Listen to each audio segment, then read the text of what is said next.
This is game changer for the housing shortage problem we've got in Australia. We've got 500,000 people moving here every year. This one policy could change everything. You're gonna wanna listen to this.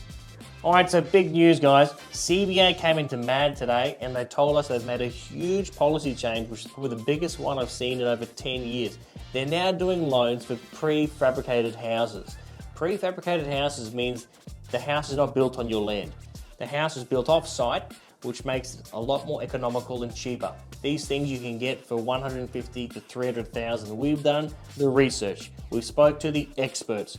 And today in this video, I'm going to tell you how much these things cost, the town planning requirements that you need depending on where you live to get one of these on your houses, and what sort of rent you'll get from these. We're going to talk to a local real estate agent and see what they rent for. And by the end of the video, you'll be an expert on how prefabricated houses could be the biggest thing to solve the Australian housing crisis.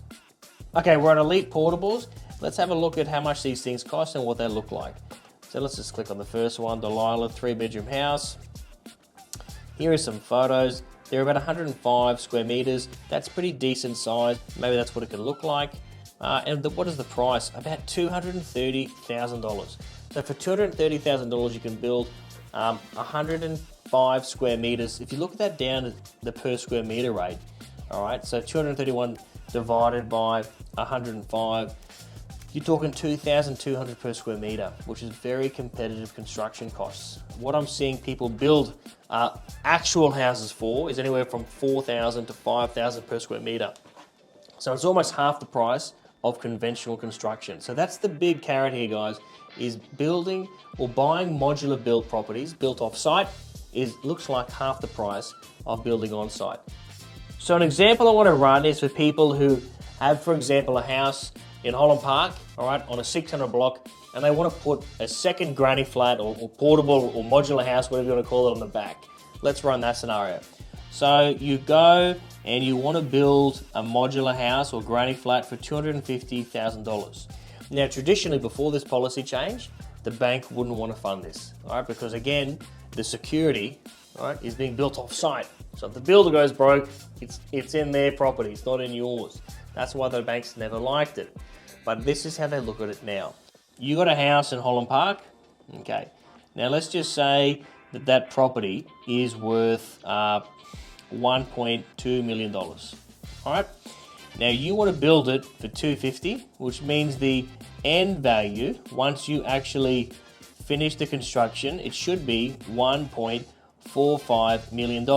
Now this end value is also known in my industry as an as-if complete valuation. That's in our industry what we call it. Normal terms, end value. So once I finish my granny flat, what's it worth? So we order one of these as-if complete valuations, and to do that, you give the bank the contract with the modular company, you give it to us, we order the valuation, and they value it at 1.45 million. Now the end value, all right, the max loan I can get to this is about 70%. So as long as my end loan, if I go 1.45 million times 70%, as long as my loan in the end is no more than $1,015,000, all right, the bank will be happy. So let's say, for hypothetical sake, that we owed right now, my mortgage is say $500,000, and then I would like to borrow for the new house $250,000. My total end debt will be $750,000. Well, because the end value will be 1.45 million, and 70% of that is $1,015,000, I'm allowed to go to $1,015,000. Well, so I'm only borrowing $715,000, again, a second tick. So you've got to be under 70% of the end value is tick number one. And tick number two is I can't borrow you any more than 150% of the land value. This is a bit confusing, so stick with me. So let's say your house end value is 1.45 million. When they value a property, they always break it up into two sections, the land value and the build value. Now remember, the base valuation was 1.45 million. Now let's say in Holland Park, the land's got to be worth at least 900 grand, I would say, okay? And then the total value is 1.45 million. minus 900, that means they would say the house is worth 550. Now, from what I understood today, you can only borrow up to 150% of 900,000. 900,000 times 1.5 means no more debt than 1.35 mil. Well, guys, I'm only borrowing 750. Okay, now that's a little bit complicated to explain, but that's our job as your mortgage broker to get it done. If you didn't understand it, that's 100% fine. That's our job, and it is confusing, but high level, all right? As long as your loan at the end of the prefab loan is no more than 70% of your end value, you get a tick from the bank. Okay, guys? So I'm just calling a very good friend of mine who's also my own town planner. Hi.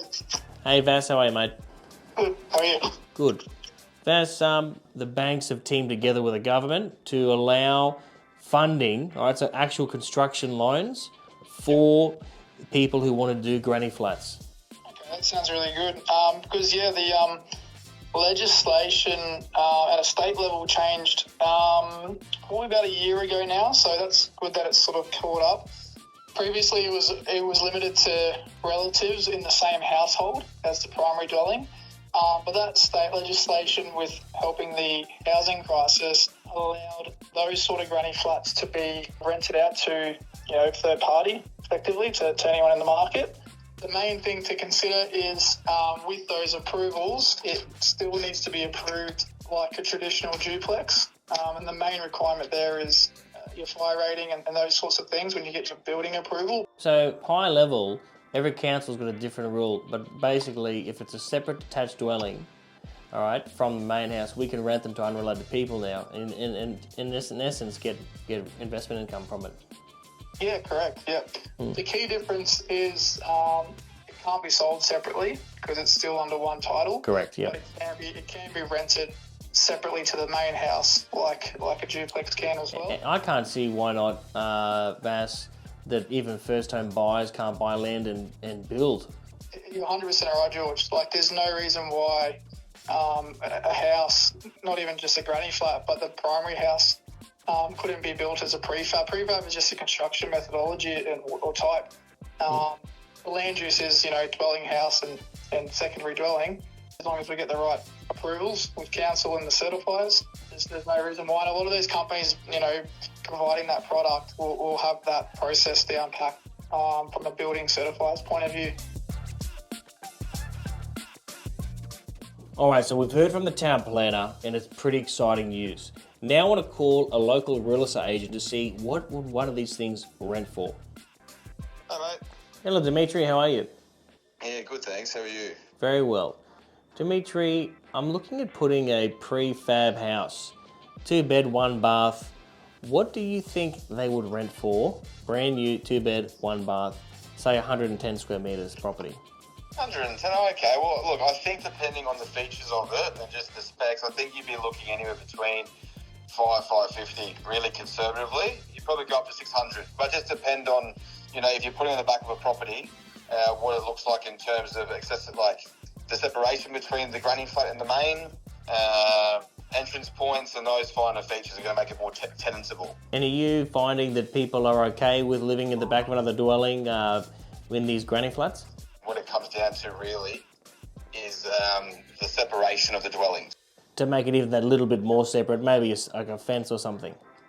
Yeah, and that doesn't necessarily increase your price, but you can imagine how much more tenantable it is. If you have a main dwelling that's suitable for a family and you put a family in there, what's the likelihood that family is going to be really comfortable with a random bloke jumping into the granny flat when it's all separate, right? 100%. You've got daughters, you say, excuse me? Yeah, 100%. So I'll just use that as an example where, that affects the tenantability, I suppose. And then I've got an example of one where they followed everything except for the boundaries and the fences. And 2 months later, we rented it out. So it took 2 months. Yeah, when it should have taken 2 days. If you had a fence, it would have taken 2 days. Oh, man, absolutely. Yep, I get it. That's good. That's good advice, my brother. For an investment point of view, this is pretty game changer as well.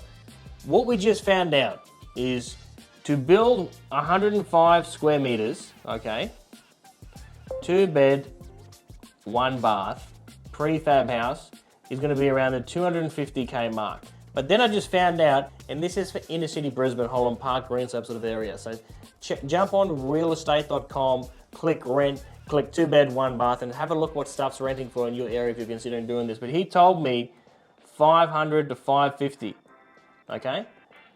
Now, I'm going to be conservative and say 500 times 52, we're talking 26 grand a year, okay, income for a 250 grand investment.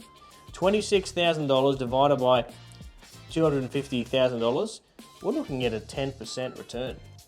10% return.